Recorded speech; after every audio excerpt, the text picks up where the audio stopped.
Hello friends, आज असदुद्दीन ओवैसी साहब संभल पहुंचे हुए हैं। संभल में जो सभा को ये संबोधित कर रहे हैं, उनके सभा के बारे में बताने से पहले हम संभल के बारे में कुछ बातें बताना चाहते हैं, ताकि वहाँ के पॉलिटिकल व्यू को पूरी तरीके से समझा जा सके।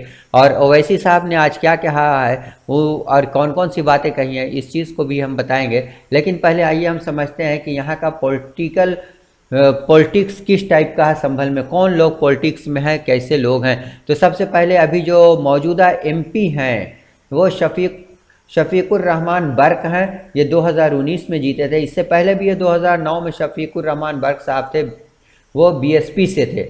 और भी आपको यहाँ के कुछ रोचक चीज़ें और भी बताते हैं कि ये मुलायम सिंह यादव हैं। ये 1998 में भी एक बार एमपी बन चुके हैं और 1999 में भी 2 बार ये यहाँ से संभल से ये एमपी रहे हैं, मुलायम सिंह यादव जी। और मुलायम सिंह यादव के भाई राम गोपाल यादव, ये भी समाजवादी पार्टी से 2004 में एमपी रहे हैं संभल से। तो इस तरीके से संभल में एसपी का काफ़ी वर्चस्व रहा है, काफ़ी वहाँ जो है इन लोगों का एसपी का वर्चस्व रहा। अभी ये हम आपको बता रहे हैं मेंबर ऑफ पार्लियामेंट के बारे में। इसके बाद हम आपको बताएंगे, दिखाएंगे कि यहाँ जो है यहाँ के असेंबली कॉन्स्टिट्यूएंसी में भी समाजवादी पार्टी का क्या महत्व है। अब ये जो है अखिलेश यादव भी, जैसा कि आप जानते हैं, यूपी के समाजवादी पार्टी के ये सीएम या मुख्यमंत्री रह चुके हैं। अब इन सब सिचुएशन में संभल में सभा को संबोधित करने पहुंच चुके हैं असदुद्दीन ओवैसी साहब। तो जाहिर सी बात है, जो यहाँ पर पूरी तरीके से हावी है समाजवादी पार्टी, वहाँ अगर असदुद्दीन ओवैसी साहब एक नई पार्टी के साथ इनके वोट में सेंध लगाने के लिए पहुँचेंगे तो जाहिर सी बात है सबसे ज़्यादा तकलीफ किसको होगी? समाजवादी पार्टी को हो रही है। आइए अब यहाँ के कुछ चीज़ें और भी समझते हैं कि यहाँ जो है संभल के असेंबली कॉन्स्टिट्यूएंसी में क्या सिचुएशन है। यहाँ 5 कॉन्स्टिट्यूएंसी है असेंबली की। जो पहली कॉन्स्टिट्यूएंसी है ये कुंदर की है। यहाँ मोहम्मद रिजवान हैं यहाँ के एमएलए, ये समाजवादी पार्टी से हैं। बिलारी में मोहम्मद फ़हीम है, ये भी समाजवादी पार्टी से हैं। चंदौसी में गुलाबो देवी हैं, ये बीजेपी के हैं, यहाँ की रिजर्व सीट है। इस वजह से ये भाजपा जो है यहाँ से रिजर्व सीट होने के कारण गुलाबो देवी बीजेपी से निकल चुकी हैं, एमएलए वहाँ है। और असमोली की जो असेंबली सीट है वहाँ पिंकी यादव है। पिंकी यादव समाजवादी पार्टी से हैं। और संभल की जो असेंबली एमएलए की असेंबली सीट है वहाँ से इकबाल महमूद हैं, ये समाजवादी पार्टी से हैं। तो आप गौर से देखिए, यहाँ जितने भी समाजवादी पार्टी है वो सब के सब 4, यहाँ 5 में से 4 समाजवादी पार्टी है। और जो सबसे समझने वाली बात यह है कि संभल में मुसलमानों का जनसंख्या सबसे ज़्यादा है और जनसंख्या मुसलमानों की ज़्यादा है। और एसपी यानी समाजवादी पार्टी का यहाँ सियासी तौर से वर्चस्व है और समाजवादी पार्टी पूरी तरीके से संभल में हावी है। अब ऐसी सिचुएशन में असदुद्दीन ओवैसी साहब पहुंच चुके हैं तो जाहिर सी बात है सबसे ज़्यादा तकलीफ जो होगी समाजवादी पार्टी को होगी। समाजवादी पार्टी के वोट में सेंध लगाने के लिए AIMIM पार्टी पहुंच चुकी है और पूरी तरीके से जो संभल क्या पूरे जो 100 सीट पर असदुद्दीन ओवैसी साहब अपनी पार्टी को खड़ा करने जा रहे हैं, अपनी पार्टी के उम्मीदवार खड़ा करने जा रहे हैं, उन सभी सीटों पर देखा यह जा रहा है कि समाजवादी पार्टी उन सभी सीटों पर हावी है। तो सबसे ज़्यादा तकलीफ अभी जो है तकलीफ में है समाजवादी पार्टी असदुद्दीन ओवैसी को 100 सीट पर यूपी में इलेक्शन लड़ने की वजह से। अब आइए देखते हैं कि असदुद्दीन ओवैसी साहब संभल में क्या फरमा रहे हैं, क्या मुद्दे लेकर के आए हैं और वो संभल में कौन कौन सी बातों का वादा कर रहे हैं और किन किन बातों पर ये अपने वोटर्स को संबोधित कर रहे हैं, कौन से इनके मुद्दे हैं और कौन से ऐसी पहले के मुद्दे हैं जिन पर ध्यान नहीं दिया गया संभल में, और ये AIMIM उन सब बातों पर ध्यान देगी अगर ये जीत जाएंगे तो। आइए देखते हैं। अगर उसमें सच्चाई है, उसमें हक़ानियत है, तो फिर आप हमारा साथ दीजिए। मजलिस किसी मजहब के खिलाफ थी, ना है, ना कभी रहेगी इंशाअल्लाह ताला। हमारा झगड़ा हिस्सेदारी का है, हमारा झगड़ा नाइंसाफी के खात्मे का है, और इसीलिए मजलिस इत्तेहादुल मुस्लिमीन इंतखाबात में, इलेक्शन में हिस्सा लेती है। मेरे अजीज दोस्तों और बुजुर्गों, आप मेरी इस बात से मुत्तफिक होंगे कि उत्तर प्रदेश में जितने भी समाज हैं, जितने भी बिरादरियां हैं, उन तमाम के अपने नेता हैं, उनकी तमाम की सियासी ताकत है, हैसियत है, और आज आप देखते हैं कि उसी वजह से वो तमाम समाज के वो लोग, उनके मसाइल, उनके प्रॉब्लम्स किसी हद तक हल हो रहे हैं। और हमारा हाल ये है कि मुस्लिम अक़लियत से बार बार ये कहा जाता है कि हर असेंबली का इलेक्शन आएगा, हर पार्लियामेंट का इलेक्शन आएगा। 1950 से हम देख रहे हैं कि जब कभी भी कोई इलेक्शन आता है तो हमारे ही दरमियान से बात लोगों को खड़ा कर दिया जाता है और कहा जाता है कि देखो, जिंदगी और मौत का मसला है, जरा एहतियात से अपने वोट का इस्तेमाल करना। मैं पूछना चाहता हूं, भारत को आजाद होकर 75 साल के करीब हो चुके हैं।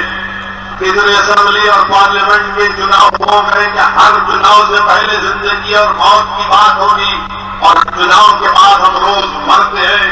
हमारे बच्चे और बच्चियों को स्कूल नहीं मिलता, डिग्री कॉलेज नहीं मिलता, नौकरियों में हिस्सा नहीं मिलता, पुलिस के जुल्म का खात्मा नहीं होता, नौजवानों को रोजगार नहीं मिलता, मगर उत्तर प्रदेश की जेलें उनकी जवानी को बर्बाद कर देती है। और अगर जिंदा बच जाते हैं तो बाहुबली और गैंगस्टर के नाम पर उनके पेट और पैर में गोली मार दी जाती है। अगर जेल में सड़ने के बाद निकलते हैं तो उनका इनकाउंटर कर दिया जाता है। मेरे पास आदाद-ओ-शुमार है, डेटा है मेरे पास, और जब हम ये बात करते हैं तो हमारे मजलिस के मुखालिफीन कहते हैं कि असदुद्दीन ओवैसी भड़काऊ भाषण करता है। मैं आज भी चैलेंज कर रहा हूं, कल भी चैलेंज करता रहूंगा, तुम मेरे सवालात का जवाब दो। क्या मेरे सवालात में अगर उसमें सच्चाई है तो फिर बताओ तुमने क्या किया। 2019 के पार्लियामेंट के चुनाव हुए तो समाजवादी पार्टी और बहुजन समाज मिलकर इलेक्शन लड़े। आखिर क्या वजह है कि आपके सिर्फ 15 सांसद कामयाब हुए, सपा के और बसपा के। नवाबी पर बीजेपी और एनडीए के साथी कामयाब हो गए। आज मुझ पर इल्जाम लगाते हैं कि असदुद्दीन ओवैसी वोट काटने आया है। मैं तुमसे सवाल कर रहा हूं, क्या यह बात सच नहीं है कि 2019 के लोकसभा के चुनाव में ये डेटा सामने आया कि हमारे 71% हिंदू भाइयों ने बीजेपी मोदी को वोट किया और 75% उत्तर प्रदेश के मुसलमानों ने सपा और बसपा को वोट किया। उसके बावजूद भी उनके सिर्फ 15 सांसद कामयाब हुए और बाकी सांसद बीजेपी और उनके साथी पार्टियों के कामयाब हुए। तो बताओ वोट काटने वाला कौन है? फिर वोट किसने काटे? इसका जवाब नहीं देते। समाजवादी पार्टी के अखिलेश यादव के परिवार के 3 लोग इलेक्शन हार गए। इसका जवाब नहीं देते। जवाब सवाल मुझसे करते हैं कि भारत के किसी कोने में अगर असदुद्दीन ओवैसी चला जाता है तो सवाल मुझसे करते हैं कि तुम यहां पर क्यों आए, तुम्हारी क्या जरूरत है यहां पर, तुम भी टीम हो, तुम वोट काटने वाले हो। मेरा सवाल उन लोगों से है कि बताओ, जब 2019 के पार्लियामेंट के चुनाव में सपा और बसपा मिलकर मुकाबला किए तो कहां गया तुम्हारा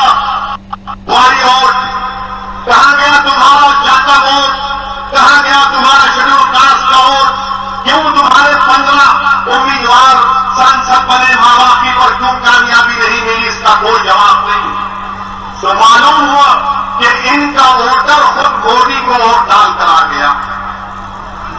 2017 के असेंबली के इंतखाबात हुए, कांग्रेस और सपा मिलकर लड़े, क्या नतीजा निकला? 300 के करीब बीजेपी के विधायक कामयाब हुए और लोकसभा के चुनाव में मजलिस का कोई उम्मीदवार नहीं था, कोई उम्मीदवार नहीं था लोकसभा के चुनाव में मजलिस का। इसके बावजूद भी आप बीजेपी को नहीं हरा सके। मुझ पर इल्जाम लगाने वालों, सुनो हमने क्या किया, हम तुमको बताते हैं। मैं आपको भी बताना चाहूंगा कि औरंगाबाद महाराष्ट्र में 21 साल से शिवसेना का एमपी जीतता था औरंगाबाद की सीट पर। मजलिस ने अपना उम्मीदवार इम्तियाज जलील को खड़ा किया, तो इम्तियाज जलील ने 21 साल के शिवसेना के एमपी को हराकर वहां पर मजलिस इत्तेहादुल मुस्लिमीन के उम्मीदवार को कामयाब किया। जो काम कांग्रेस, राष्ट्रवादी कांग्रेस नहीं कर सकती, काम मजलिस इत्तेहादुल मुस्लिमीन ने औरंगाबाद से कर दिखाया। बताओ, अगर हम वहां पर शिवसेना को हरा सकते तो क्या यहां पर शिवसेना के सके भाई बीजेपी को नहीं हरा सकते उत्तर प्रदेश में? आप बताइए फिर कैसे हुआ? 3 सीट पर ओवैसी की पार्टी लड़ती है लोकसभा के चुनाव में। हैदराबाद के अवाम को सलाम, हमने बीजेपी को हराया, औरंगाबाद में शिवसेना को हराया और किशनगंज बिहार से अब्दुल ईमान हमारे मौजूदा सदर बिहार ने 3 लाख वोट हासिल किए, वहां पर कांग्रेस का उम्मीदवार जीता। फिर ये इल्जाम लगाते बिहार को ओवैसी गए थे, 5 दिन के विधायक जीत गए। तो बताओ, अगर मेरी बात सच है, मैं आज भी कहता हूं, आओ तुम एक मंच पर आकर बात कर लो, मुझसे बहस कर लो कि असदुद्दीन ओवैसी के इलेक्शन लड़ने से बीजेपी को फायदा होता है या नुकसान होता है। कोई सामने नहीं आ सकता, कोई फाइट नहीं सकता।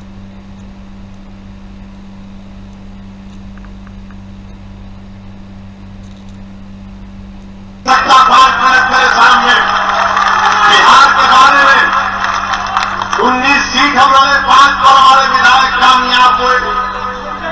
9 सीट पर कांग्रेस और राजद के लोग जीत गए और 6 सीट पर 5 सीट पर जेडीयू बीजेपी जीती।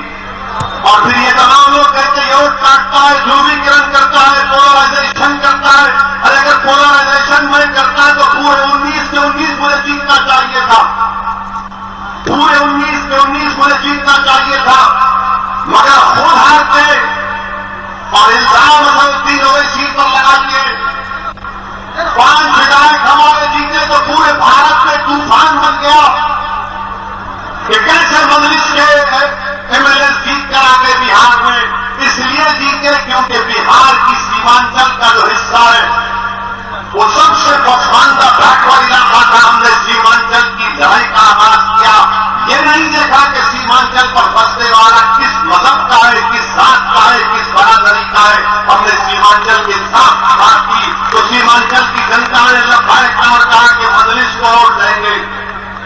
बड़े बड़े लोग जो आजकल यूट्यूब चलाते हैं, जो मजलिस की मुखालिफत में अपना पेट काटते हैं, जिनको अपने घर में तेल और जहां कराने के लिए हमारे दुश्मनों से पैसे मिलते, उन्होंने जाकर सीमांचल की हमारी इज्जतदार मां और बहनों से पूछा कि किसको वोट दोगी मां?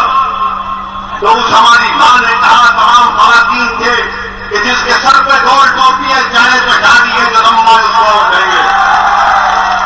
तो उस यूट्यूबर ने पूछा कि मां तो उसको क्यों वोट देगी? तो उस मां ने कहा कि इस शख्स को सत्ता से मोहब्बत नहीं है, लड़ने वालों को वोट देंगे। मेरे अभी दोस्तों बुजुर्गों, ये अदा इनको पसंद नहीं आती। ये चाहते क्या है कि हम खामोश रहे, गूंगे बनकर रहे, अंधे बनकर रहे, बहरे बनकर रहे,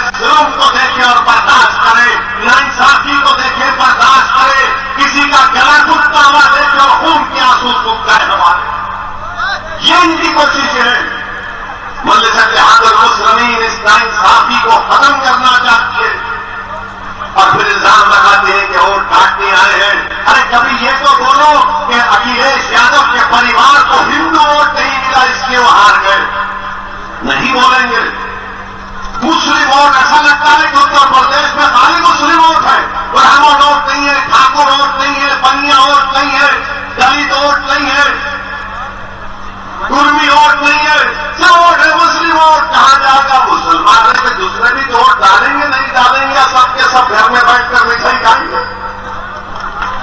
हमसे सवाल करते और फिर हमसे पूछते हैं कि आपने अजीज अहमद को क्यों लिया पार्टी में? गैंगस्टर है, बाहुबली है। हमने कहा फिर प्रज्ञा ठाकुर के दूध की झोली दी है। आप बाहुबलियों को लेते हैं भाई, बीजेपी के 100 विधायक 37% के करीब विधायक पर क्रिमिनल केस है। खुद मुख्यमंत्री योगी आदित्यनाथ ने अपने खिलाफ एक क्रिमिनल केस को वापिस लिया। एक में प्रोसिक्यूशन की इजाजत नहीं दी और मुजफ्फरनगर का फसाद होता है जिसमें 50,000 मुसलमान और दूसरे हमारे भाई बेघर हो गए। 70 केसेस योगी सरकार वापिस लेती है, उस पर कोई आवाज नहीं उठाता। तो मालूम हुआ कि अगर किसी का नाम अतीक है, मुख्तार है, शहाब है, तो उनकी नजर में ये गिनती है, और दूसरों का नाम अगर ये नहीं होगा तो नहीं। जब तक कोर्ट फैसला नहीं करती वो इलेक्शन लड़ सकते हैं। ये इनका इंसाफ है मेरे अजीज दोस्तों और बुजुर्गों। मैं आपसे अपील करने आया हूं कि पिछले असेंबली के चुनाव में संभल की असेंबली सीट पर आपने 60,000 वोट मजलिस को दिए, और मुझे यकीन है कि इंशाअल्लाह ताला पहले से ज्यादा आज मजलिस मजबूत है, और मुझे यकीन है कि संभल से मजलिस इत्तेहादुल मुस्लिमीन का एक यहां से हमारा उम्मीदवार जरूर विधायक बनकर जाएगा आपकी दुआओं से और आपकी वोट से। मेरे अजीज दोस्तों और बुजुर्गों, फिर ये सवाल करते हैं कि असदुद्दीन ओवैसी अपनी तकरीर में ज्यादा बीजेपी को नहीं बोलता है। पार्लियामेंट की हर तकरीर उठाकर देख लो आप, सबसे ज्यादा अगर कोई बोलता है बीजेपी के खिलाफ 5 मिनट में, तो मोदी और योगी और बीजेपी आरएसएस के खिलाफ असदुद्दीन ओवैसी बोलता है। और आप क्या करते हैं? आप क्या करते हैं? अनलॉफुल एक्टिविटीज प्रिवेंशन का कानून को अमित शाह पार्लियामेंट में लाते हैं, तो सपा और कांग्रेस मिलकर अमित शाह के हक में वोट लेते हैं। कौन मुखालिफत करता है? असदुद्दीन ओवैसी उसकी मुखालिफत करता है। CAA का कानून पार्लियामेंट में लाया गया, इसने बीजेपी के 3 शक्ति के सामने कहा कि कानून भारत के संविधान के खिलाफ है। जिस तरह महात्मा गांधी ने उस वक्त के साउथ अफ्रीका में उस कानून को फाड़ा था, मैं भारत की संसद में कानून को फाड़ता हूं। आप क्या कर रहे थे? आप क्या कर रहे थे? आप हाँ मिला रहे थे। और कौन थे वो बच्चे जो आज CAA के कानून में एहतजाज हुआ? कौन था? बिलाल पाशा, कौन था मोहम्मद शहरोज? ये 2 बच्चे शहीद हो गए। पूछो इन सपा वालों से, कांग्रेस वालों से कि तुमको नाम भी मालूम कौन है बिलाल और शहरोज? और मालूम हुआ कि उन बच्चों को गोली लगी जो पुलिस की राइफल से या पुलिस के लाइसेंस बटन से नहीं, किसी और की बंदूक की गोली से बच्चे मर गए। आपकी आवाज, आपकी जबान नहीं खुलती उस पर। मजलिस इत्तेहादुल मुस्लिमीन ने हमेशा फिरकापरस्ती से मुकाबला किया और लड़ते रहेगी। फिरकापरस्ती से कोई कॉम्प्रोमाइज नहीं किया जा सकता। आरएसएस से जमहूरी तरीके से, संघ परिवार के तमाम तंजीमों से मुकाबला करना पड़ेगा जमहूरी तरीके से। मगर इनका मामला यह है कि जब बात मजलिस किया जाती है सामने, तो फौरन इल्जाम लगाते हैं कि फिरकापरस्त है। और फिर योगी आदित्यनाथ ने वैसे थे मुख्यमंत्री उत्तर प्रदेश में एक रिपोर्ट कार्ड जारी किया और क्या कहा कि उत्तर प्रदेश में 4.5 साल में लॉ एंड ऑर्डर बड़ा अच्छा था।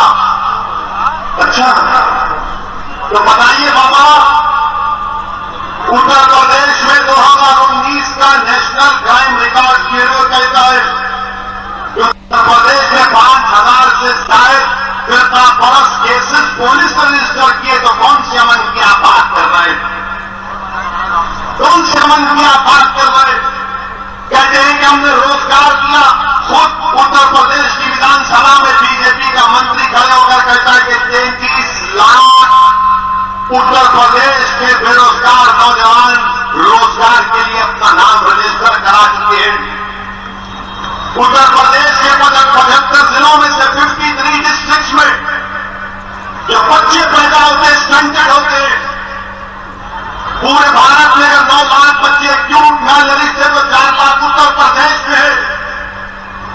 एनकाउंटर होता है तो 37% मुसलमानों को गोली मार दी जाती है। आजमगढ़ में एक यादव को मारा गया, अमरदीप यादव। वो अमरदीप यादव कह रहा, मुझे नहीं मालूम, मीडिया में रिपोर्ट किया कि अमरदीप यादव को जब पुलिस ने उसके कपाल में गोली मार दी, बाबा ने कहा, गवर्नमेंट ने कहा कि ठोक दो तो ठोक दिया। उसने पूछा तेरी बरादरी क्या है, तो उसने कहा यादव बोले और एक गोली मारो उसको। अब आप बताइए, मैं नहीं कह रहा, मीडिया कह रही है। आप बताइए फिर ये क्या हो रहा है? बीजेपी के राज में क्या हो रहा है उत्तर प्रदेश में? कोविड की दूसरी लहर आई तो कोविड की दूसरी लहर में गंगा पर लोगों की, आवाम की, जनता की लाशें बह रही थी, इसलिए कि योगी सरकार ने उनको ऑक्सीजन नहीं दिया, अस्पताल में दवाएं नहीं मिली, अंतिम संस्कार करने के लकड़ी नहीं मिली, तस्वीर के लिए जमीन नहीं मिली, तो नदी के किनारे कुत्ते उन लाशों को रोज रोज कर खा रहे थे। और योगी आदित्यनाथ कहते हैं कि हमने 4.5 साल में सब कुछ कर दिया। क्या लोग भूल गए कि कोविड की दूसरी वेव में कितने लोग मरे? कितने लोग मरे? सिर्फ पंचायत जिला परिषद का इलेक्शन करा तो 2000 गवर्नमेंट के मुलाजिमीन की मौत हुई। मेरे अजीज दोस्तों और बुजुर्गों, मेरी आपसे गुजारिश है कि इन बातों पर गौर करें। और बात संभल की आती है तो संभल में आप ध्यान दें कि यहां पर हमारे वकील भाइयों ने कहा कि हमको एक सेशन कोर्ट की जरूरत है संभल में। मैं उसकी तारीफ करता हूं कि संभल की विधानसभा में सेशन कोर्ट की जरूरत है। यहां पर हमारे किसान भाई आलू की पैदावार करते, कोई योगी ने गवर्नमेंट स्कीम क्यों नहीं लाई? लाना चाहिए था, मजलिस इसका मुतालबा करती है। और फिर कितने लोगों को वैक्सीन लगा पूरे संभल में? 2 डोज कितनों को लगा? खाली 4.8% लोगों को लगा। और फिर आप ये भी जानते हैं कि संभल में जो प्राइमरी हेल्थ केयर सेंटर है वो संभल में 30 है और बलिया में 81 है। क्यों भाई? बलिया में खाली 8% मुसलमान है, इसलिए वो, और संभल में खाली 31%। आप मुख्यमंत्री से पूछेंगे कि बलिया में 6% मुसलमान और वहां पर 81 प्राइमरी हेल्थ केयर सेंटर और संभल में 31, तो मुख्यमंत्री बोलेंगे अब्बा जान वहां कम है इसलिए कम लगा है, यहां ज्यादा है यहां पर कम लगा है। हर चीज का जवाब बस जीवों की जरूरत है। मुख्यमंत्री से कहिए, बोले ना बदल दो, उसका काम हो जाएगा। बारिश होती है तो क्या संभल में पानी जमा हो जाता, ड्रेनेज लाइन की जरूरत है।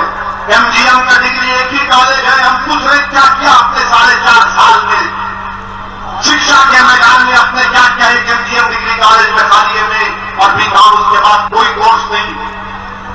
55% लिटरेसी रेट संभल का है, इसका जिम्मेदार मैं हूं। क्या कर रहे यहां के विधायक? क्या कर रही यहां की सरकार? बताइए मेरे अजीज दोस्तों और बुजुर्गों, ये रिकॉर्ड आपके सामने पेश कर रहा हूं। और फिर ये भी कहा जाता है, क्या कहा जाता है उत्तर प्रदेश में कि मुख्यमंत्री बीजेपी ने सब कुछ कर दिया। हम पूछ रहे हैं आपने मुसलमानों की शिक्षा के लिए क्या किया? मुसलमानों का शिक्षा का रिकॉर्ड आप देख लीजिए कि आज उत्तर प्रदेश में सबसे कम पढ़ा लिखा कोई है तो मुसलमान है। महिलाओं में सबसे कम पढ़े लिखे कोई है तो मुस्लिम महिलाएं। आपके स्कूल क्यों नहीं खोलते? किसने रोका आपको स्कूल खोलने के लिए?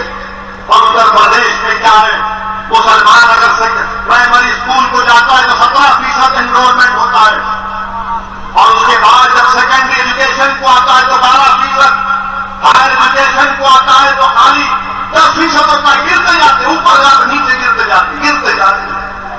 कौन जिम्मेदार है इसका? जब हम ये सवाल करते हैं तो इसका कोई जवाब नहीं। और बीजेपी कहती है सबका साथ, सबका विश्वास, सबका विकास। झूठ झूठ झूठ है वो पूरा। क्यों झूठ है? कि प्रधानमंत्री आवास योजना ग्रामीण में 2019-20 में 3,150 मुसलमानों को घर मंजूर किए गए थे, सैंक्शन किए गए थे। 2020-21 में 1,04,000 मुसलमानों को घर मंजूर किए गए थे। 2021 और 22 में 22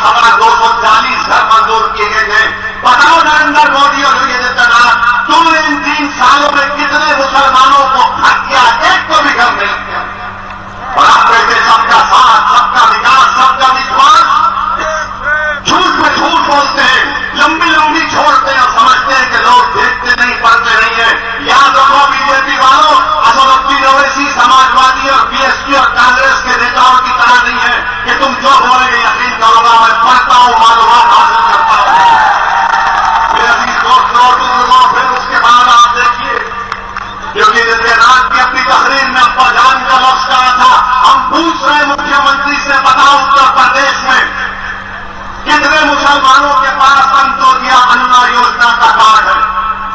बताओ, आप रिकॉर्ड पेश करो ना। अगर आप अफवाजान की बात कर रहे थे तो बताओ, उत्तर प्रदेश के कितने मुसलमानों के पास अंत्योदय अन्न योजना का कार्ड है? कितने उत्तर प्रदेश के मुसलमानों के पास बीपीएल कार्ड है?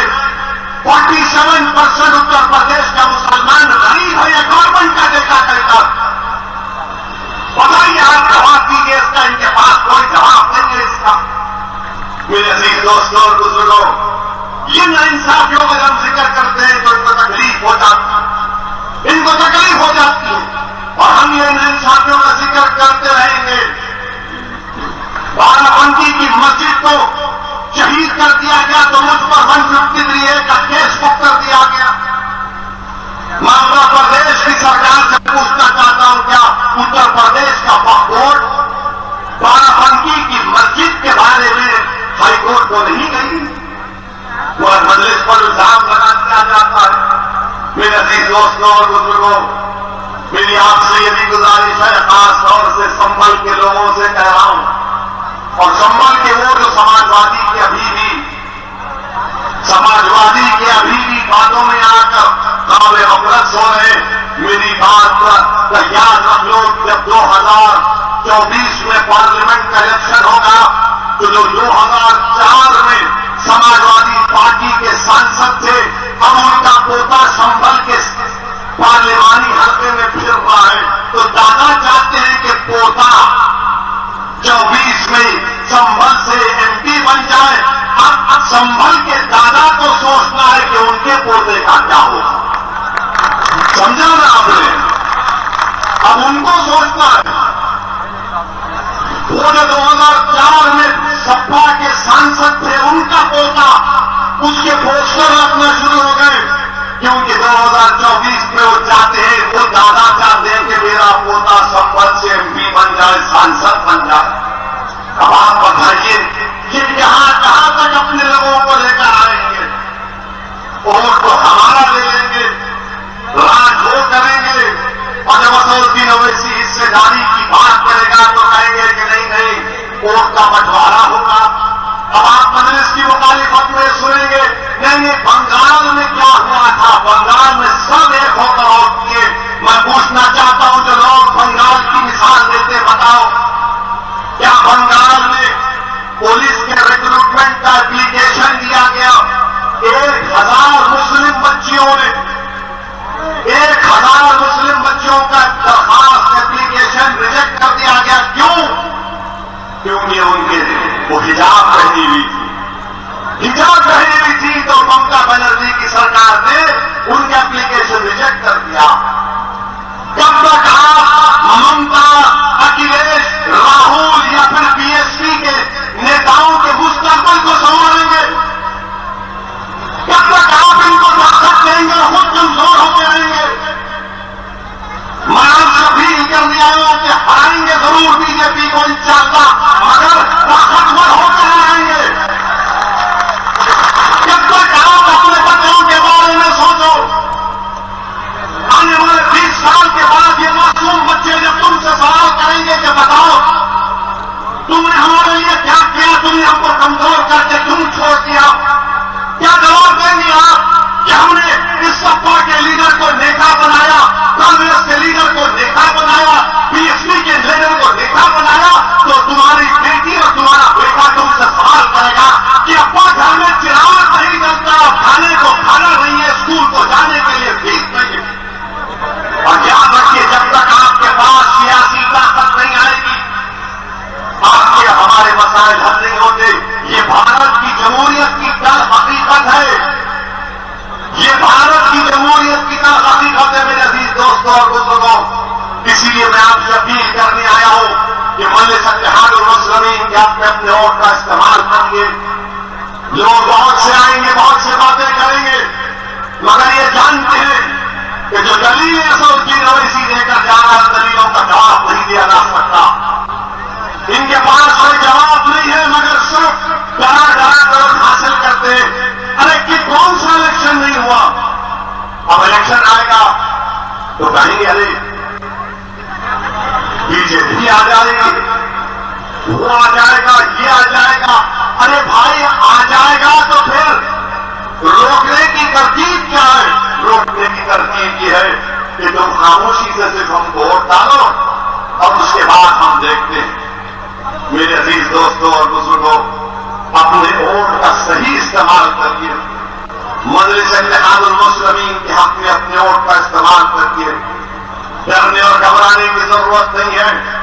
पूरे मुल्क में उत्तर प्रदेश में अगर बीजेपी जीत रही है तो आपकी वजह से नहीं जीत रही है। मैं आपसे सवाल करता, हाथ उठाकर रख दीजिए, क्या आपने बीजेपी को कभी वोट दिया? किसी ने दिया वोट बीजेपी को? आपने बीजेपी के खिलाफ वोट दिया ना? कितनों ने बीजेपी के खिलाफ वोट दिया? उठाइए। तो फिर उत्तर प्रदेश में बीजेपी कैसे जीती? कैसे जीती बताइए ना। क्या मैंने आपको आकर कान में फूंक कर कहा कैसे कुर्सी पर जब फूंक फूंक किया जाए जाके वोट डालो मोदी को? कैसे जीती? जीती आपके और मुस्लिम वोटों से बीजेपी नहीं जीत रही है।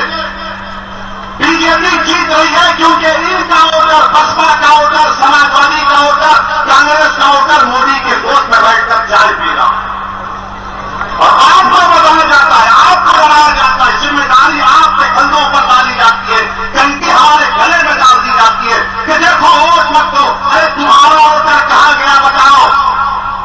तुम्हारा वोटर कहां गया? मजलिस जैसे आती है नहीं। और मैं इन तमाम को बता रहा हूं, आपके दरमियान में कह रहा हूं, मजलिस उत्तर प्रदेश में भारत के किसी कोने में जाती है, सिर्फ इलेक्शन के अब तक नहीं। मैं आपको वादा किया था 5 साल पहले में और आज भी दोहरा रहा हूं, जब तक अल्लाह मुझे जिंदा रखेगा मैं उत्तर प्रदेश को आता रहूंगा। जब तक अल्लाह मुझे हयात देगा मैं तुम्हारे दरमियान में रहूंगा। हमारी आवाज उठनी चाहिए। बताओ अभी लोग, उत्तर प्रदेश में मुसलमानों के वोटों की कीमत क्या है? बताओ। पूछो कि नहीं यादव से, पूछो बहन जी से कि मुसलमानों के वोटों की कीमत क्या है? बताओ। जवाब पूछो उनसे, आपको हक पहुंचता है, मुझे जवाब दो।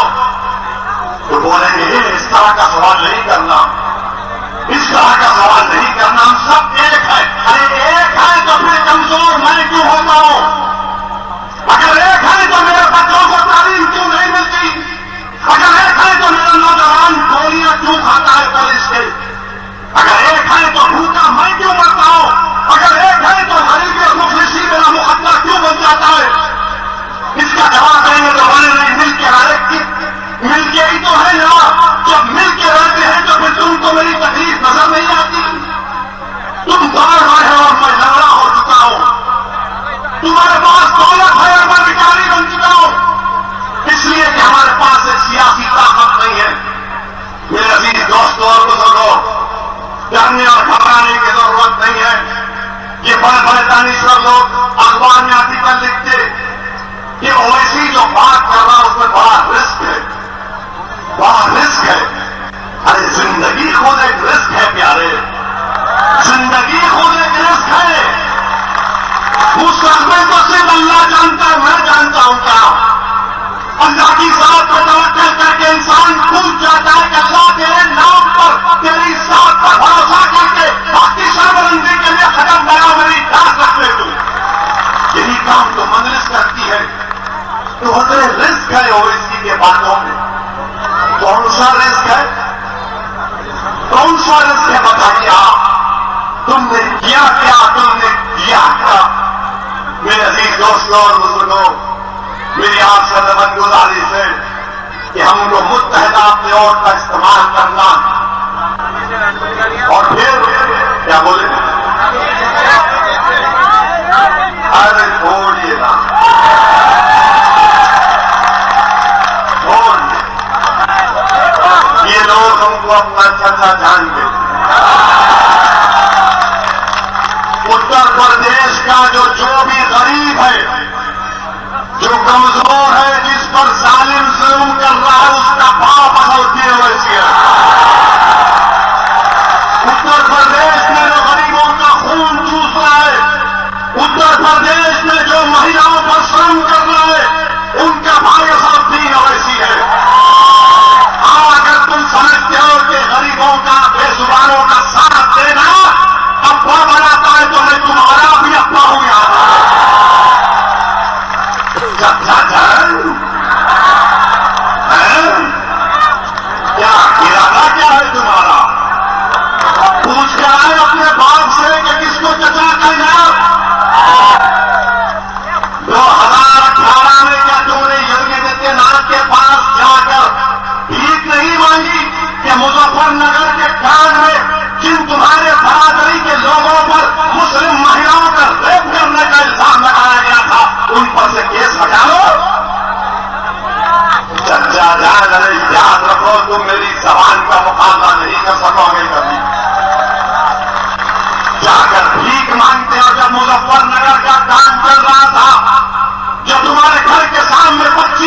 कचरा पकाती थी उसको खेतों में ले जाकर इसका धोनी गई तो कहां गई तुम्हारी मोहब्बत? तुम क्या कूद जा रहे थे, हुक्का मार रहे थे?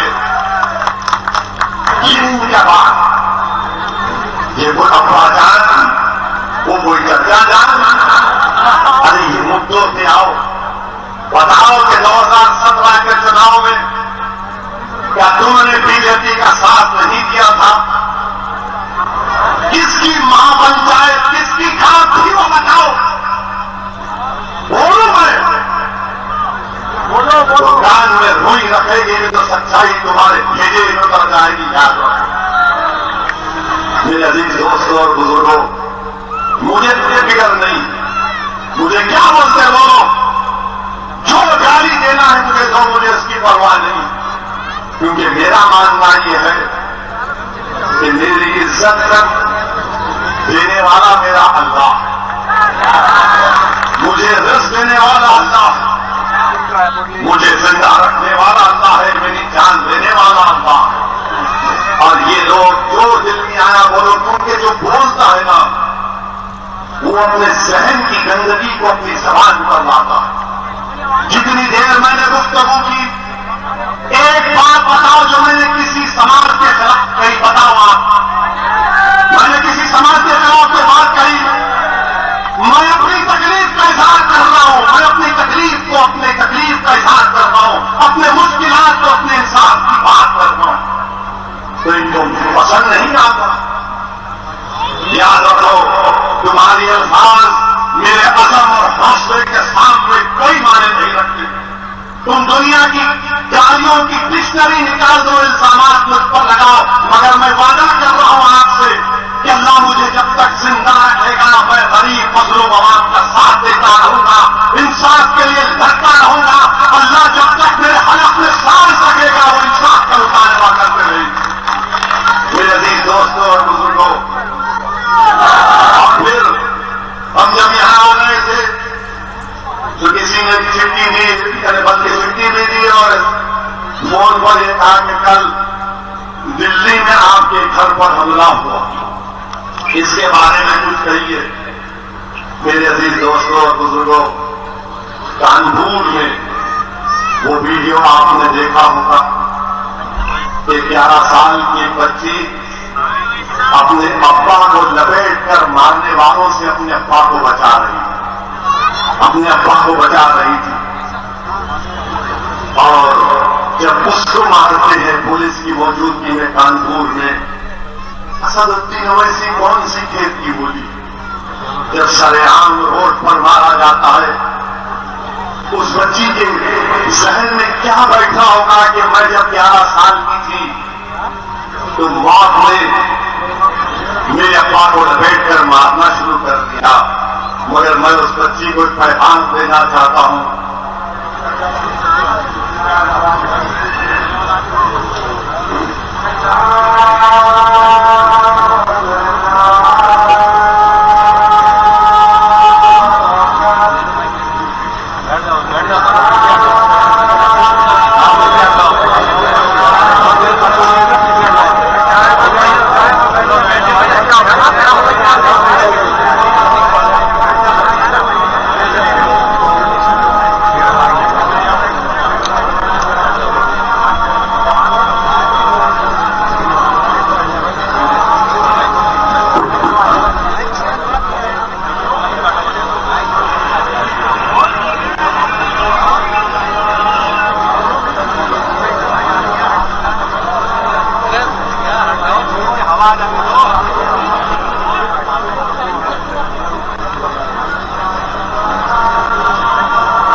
पैगाम दूंगा कि उसने अपने बाप को जो बचाने की कोशिश की, उसने शहजादी जन्नत हजरत फातिमा की सुन्नत पर अमल किया।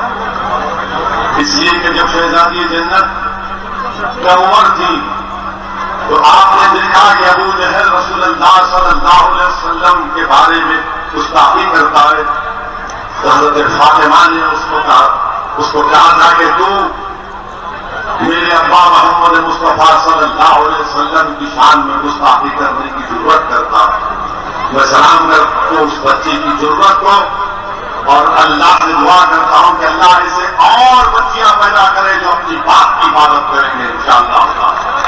मगर जब वो हादसा हुआ तसदुद्दीन ओवैसी क्या था, जब मुजफ्फरनगर में 50,000 लोग अपने घर बार को छोड़ने मजबूर हो गए तो मेरा एक घर की उसकी क्या कीमत और अहमियत। मेरे अजीज दोस्तों और बुजुर्गों, जब संभल में हमारे दो मासूम बेटे मर गए जिनका नाम बिलाल और मोहम्मद शहरोज, तसदुद्दीन ओवैसी के घर की क्या कीमत। अरे तुम्हारा घर आबाद है तो मेरा घर आबाद, तुम्हारी औलाद अच्छी है तो मेरे घर में मेरी औलाद अच्छी रहेगी, तुमको इंसाफ मिलेगा तो मुझे भी मिलेगा।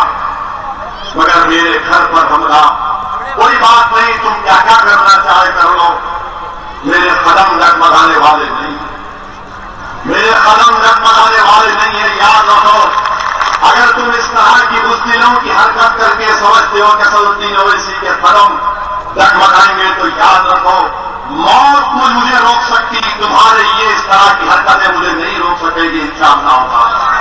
और मैं आपसे वादा करके जा रहा हूं कि अल्लाह सुब्हानहू व तआला ने नबी पाक सल्लल्लाहु अलैहि वसल्लम के सदक़े और तुफैल में और अहले बैत के सदक़े और तुफैल में अल्लाह ने मुझे अगर कुछ भी सलाहियत दी तो इंशाअल्लाह ताला मैं दुनिया से जाने से पहले ऐसे नफूस छोड़कर जाऊंगा कि संभल में, उत्तर प्रदेश में, पूरे भारत में तसदुद्दीन ओवैसी से बेहतर मजलिस के नेता पैदा होंगे।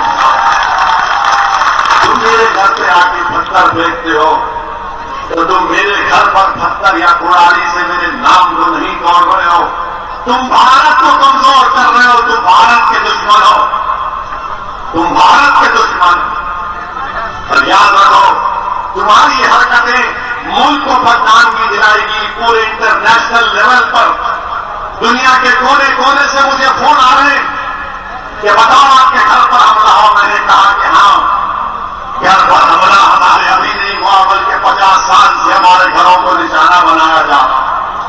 कब हमारे घरों की कीमत रही, कब हमारे घरों की हिफाजत रही? जब अल्लाह के घर को शहीद कर दिया गया तो फिर हमारे घर की क्या अहमियत बताओ आप। मेरे अजीज दोस्तों और बुजुर्गों, मगर हिम्मत और हौसलों को बुलंद रखो। रसूलुल्लाह सल्लल्लाहु अलैहि वसल्लम के रास्ते में भी कांटे डाले गए, ऊंट की उजड़ी डाली गई जिससे मुबारक पर मेरे अजीज दोस्तों और बुजुर्गों कचरा डाला जाता था। तो मगर हमको क्या बताया गया कि जिंदगी और दुनिया के मसाइल का हल मस्जिद और मेहराब के बाद अमली मैदान में उतरना पड़ेगा। याद रखो, सिर्फ दुआओं पर इत्तेफा मत करो मेरे अजीज दोस्तों, दुआ खूब करो अल्लाह की बारगाह में, रातों में उठकर भीख मांगो गिड़गिड़ा कर अल्लाह से, और सुबह में उठकर अपने दुआओं की कबूलियत का मजारा देखो इंशाअल्लाह।